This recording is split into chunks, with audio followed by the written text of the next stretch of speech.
we talked about the turf, Rich, earlier. It did beg the question, looking at the result and the way the Jaguars came out of the gate so well.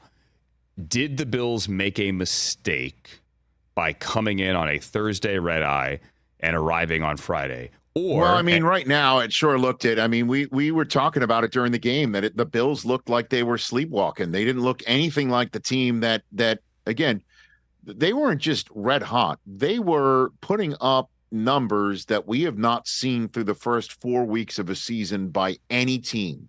Period. They were in the realm of the 07 Patriots and the 99 Rams in terms of giving up fewer than 60 points and scoring more than 135 through the first 4 games of a season. They were on a roll by even the game they lost to the Jets. They led at halftime by 10. They were that on fire coming in, and then they arrived Friday morning. And I'm sure they have a sports science program there, just like every other team. I mean, the Jaguars, as you know, have urinals that can actually test somebody's hydration as they do their business, as we say in our restroom. Really? Yes, they do. Yeah, like this is what. Yes, like they have all sorts of ways to measure your sleep habits or your blood or your oxygen levels. All those things. Every NFL team has that. And I've heard different ways of handling it. One of them is what the Ravens are doing this week, which is you're going to make a week out of it. You know, it's more expensive to do that, and it's also taking your team away from their creature comforts of home. I mean, the Bills were at home all week long. They slept in their beds. They went to their facilities. They went to their locker rooms. They worked out on their own turf, and then they went to an airport, got on a plane, and slept all night long on the plane as best they can, got here on a Friday, woke up, from their slumber on a plane, got here on a Friday, went to their, spot, did interviews, did a walkthrough, did other things, and then went to sleep and got on a schedule. And again, I'm a 54-year-old guy, though, and clearly I'm not an NFL player. All I know is I'm dead tired, man. Like, I'm dead tired on Monday. I got here on Thursday. It's just tough. It's tough to figure out. It's tough to figure out time zones. It's tough to figure out where you are here. I would do it the way the Ravens are doing it, which is you get here on a Monday, and you start sleeping. And by Wednesday, Thursday, Friday, you got a shot at feeling like yourself. And I think what they're going to end up doing is let the players see some of the sights. I mean, Josh Allen had never been to London. And I'm sure he leaves here saying, I don't feel like I was in London. I mean, other than the fact that the buses I was driving in or riding in with the rest of my teammates were on the other side of the road. You know what I mean? Like, that's the only way you get that sense of it. That's the way I would do it. I've been told the Titans are going to do it the same way the Ravens did, which is show up here Friday, get some rest, do a workout, do a walkthrough, get some rest, go to the stadium, play, and fly home. I don't know. But it certainly looked that way. And I know part of what the NFL was doing by having the Jaguars go back-to-back weeks is to see how a team performs in that way, because the NFL is thinking about having a team based over here, I guess, or a bunch of teams based over here. I don't see it. I don't understand it. I don't know how it would work.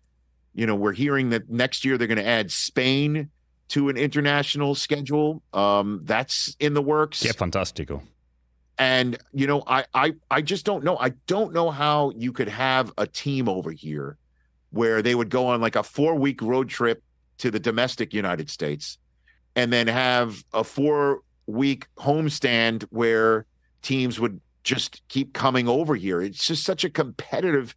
You think short weeks at home are a competitive advantage over the teams that are traveling? Well, then why don't you try flying over the Atlantic Ocean on for size? Certainly, if you got to have a team from the West Coast come over here. Last year, Seattle, when they went to Munich, they arrived, I believe, on a Thursday. They flew off on a Wednesday, arrived on a Thursday, and when they arrived, we met them at their practice. And they were flying around, man. They were flying around, and just, music was blaring and Pete Carroll's running around. And it was everything you'd expect out of a Seattle workout. And then we met them in the meeting rooms, and they were like, this season's awesome. Gino's great. We're on a roll. Then we met with the Bucks the next day, and it was like businesslike, total businesslike. And Brady, this is when Brady was going through his personal issues, and he was talking about things not working out in the run game. And we went back to the meetings at our production, and we thought Bucks are going to get their asses kicked. And we all know it was the exact opposite. So go figure, man. I have no idea how these international games are working out, because I thought, the Bills were going to come in here on some sort of a roll and Jacksonville would have its hands full. It was the other way around. And maybe it's because Jacksonville's been here for a week, and we'll see what the NFL takes away from that in terms of a competitive advantage. And that's what I wanted to get to, is that I wonder, in retrospect, it's easy to be the Monday morning travel quarterback here. If the Bills don't regret getting there late, not just because it's hard, as you said, it's hard to get off the plane, readjust, have a game 48 hours later. That's hard enough as it is. But because the Jaguars had so much extra rest, and Travis Etienne and some other guys said, we just knew in the locker room, we were so loose, we were so ready and so rested that they clearly had the advantage. If you're going to do the Friday arrival thing, I'm fine with it, right? But I would hope that you don't do it against a team that had an extra week head start. And that just doesn't seem to me like a fair fight. And I'm with you. I don't know how they're going to expand. I mean, the NFL is dead set on expanding, whether it's Spain or multiple games there and multiple teams there, whatever. I think there are bigger logistical things, like just from a pure HR standpoint, like taxes or healthcare for your family or schools for your kids. I mean, there's so many moving pieces to getting something there full time. I know we collectively as a league talk a big game, and we will continue to expand over there. I get it. But having something semi-permanent there, to me, whether it's collectively bargaining with the union or finding out all the other logistics and business and HR stuff, it just seems to be further than closer, at least for me. But you're far closer to the situation there. I've got to tell you, there is, and I understand, NFL fans and maybe the rest of the guys there in the studio, you would agree, aren't into the whole, international thing. The only thing you like about these international games is it gives you a fourth window of football, right? I mean, but being here and seeing the fans, it is an incredible way to grow this sport, and which you have to do. I mean, you have to do that. Certainly you'd see how the NBA is a global sport, and you could see how baseball, with having some generationally brilliant players coming from Asia over to the United States. You see the Caribbean. You see so many other countries making this an international sport. The World Baseball Classic, much to the dismay of TJ and Mets fans, is an exhibition that I think most people love. But, the NFL has to do this. And being here and seeing the fans firsthand loving this, and just the atmosphere, singing Sweet Caroline coming back from a 2-minute commercial break, and just seeing the pageantry and the enjoyment. The NFL, it makes complete sense to keep expanding the international schedule. But to just expand, take a look at the quarterbacks in the league right now, honestly. And there's not enough. There's not enough of them. And you're going to start diluting that pool because you want to put a team in Madrid? You want to put a team in London year round? That one makes no sense to me.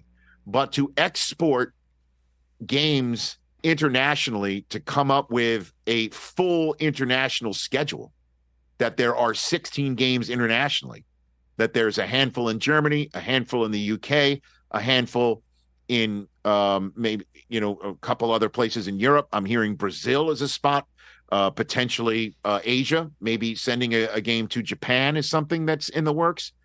I'm hearing a lot of good stuff out of that, and it makes sense for the league to do it, but to expand and put teams in here, I don't know how that's workable. Catch the Rich Eisen Show every single day on the Roku channel, 12 to 3 Eastern, for free.